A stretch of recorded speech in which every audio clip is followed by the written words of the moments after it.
Hello YouTubers, Joshua724 here. Up until now, I've mostly given out tips and tutorials on a variety of games and other programs I like. However, for this Halloween, I decided to explore something I particularly like: creepypasta. Now, what creepypasta is are internet horror stories passed around on forums and other sites to disturb and frighten readers, much the same way urban legends were passed around word of mouth before the internet. Some examples of urban legends would be Mikey from the Life cereal commercials dying from eating too many Pop Rocks and drinking too much soda. Chuck Barris, host of The Gong Show, The Dating Game, and The Newlywed Game, was a former CIA assassin. Lucille Ball picked up radio transmissions from the filling in her teeth, including an underground Japanese spy ring. The name creepypasta comes from the word copypasta, an internet slang term for a block of text that gets copied and pasted over and over again from website to website. Creepypastas are sometimes supplemented with pictures, audio, and/or video footage related to the story, typically with gory, distorted, or otherwise shocking content. As with anything found on the internet, the quality varies widely from one example to the next. Now, as similar as they are, urban legends have the advantage of being old enough that they have a degree of believability to them.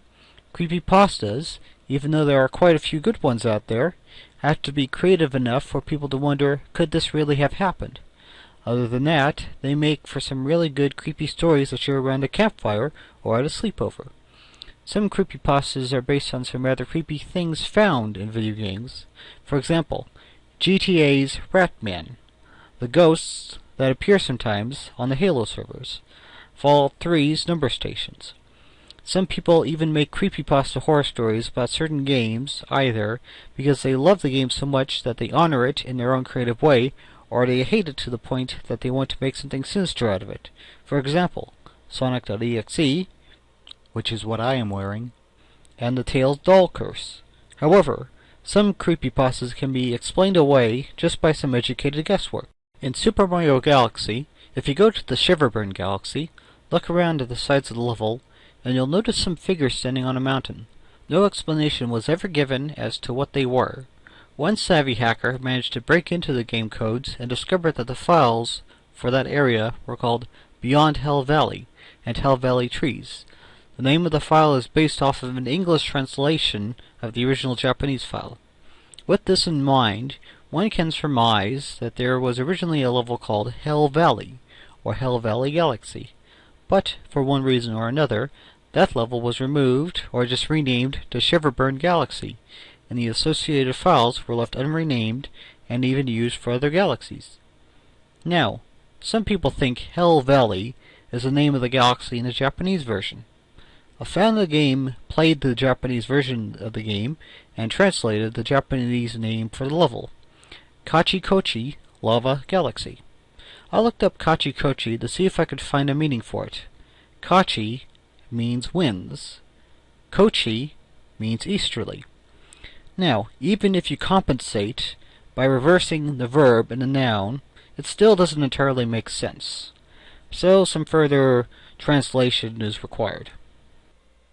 Before I continue, I would like to point out what some YouTubers think the beings on the cliff are, and how that helped with my research. The figures standing on the cliff, referred to as Hell Valley Sky Trees in the files, resemble a Kodama, a spirit from Japanese folklore said to live in certain trees on the inner reaches of the mountains. They can be found in other Nintendo games in the trees.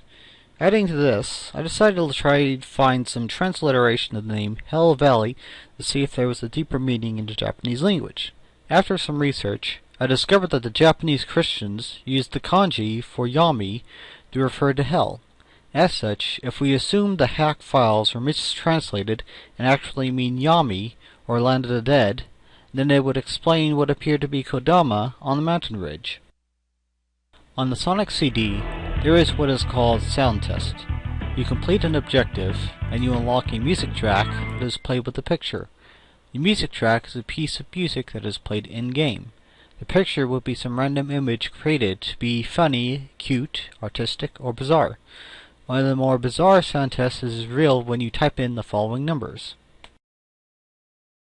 Now, a lot of hype was created around this because of the creepy music, creepy image, and Japanese wording, which, translated, means fun equals infinite, Sega Enterprises, Majin, demon or devil. Now, the mistranslation occurs when we try to anglicize the meaning behind Majin and think that it means something demonic or satanic. As such, let's retranslate the meaning behind this sound test by going back to the original Japanese version of the game.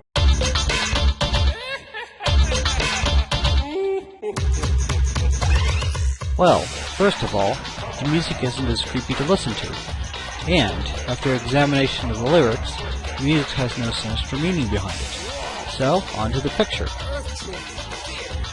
Okay, maybe we need to deduce that as just being some weird prank on behalf of the Sonic team in Japan, because I'm not about to try to explain it away. Now, in Japanese folklore, the word demon does not hold the same connotation as it does in the American verbiage. Ever hear of Inuyasha?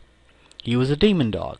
What that means is, he was a being with incredible powers that could do great things. However, those powers weren't inherently good or evil, they just made him powerful. As such, obviously the Sonic team created this message as an inside joke to fellow Sonic team personnel, or even the children of Japan. It just went over our heads because we didn't understand Japanese culture. Another theory along these same lines is the fact that the nickname of Masato Nishimura, Sonic CD's landscape designer, is Majin. Why would someone want to be called a demon god or a demon person? Did you know that Emperor Hirohito, ruling emperor of Japan during World War II, was considered by his people to be a god, or a descendant of the gods? Either way, the Sonic team in Japan apologized for the miscommunication, and all future releases of the game allowed for switching between different versions of the soundtrack. The thing is, it was the American release that rather skewered the joke.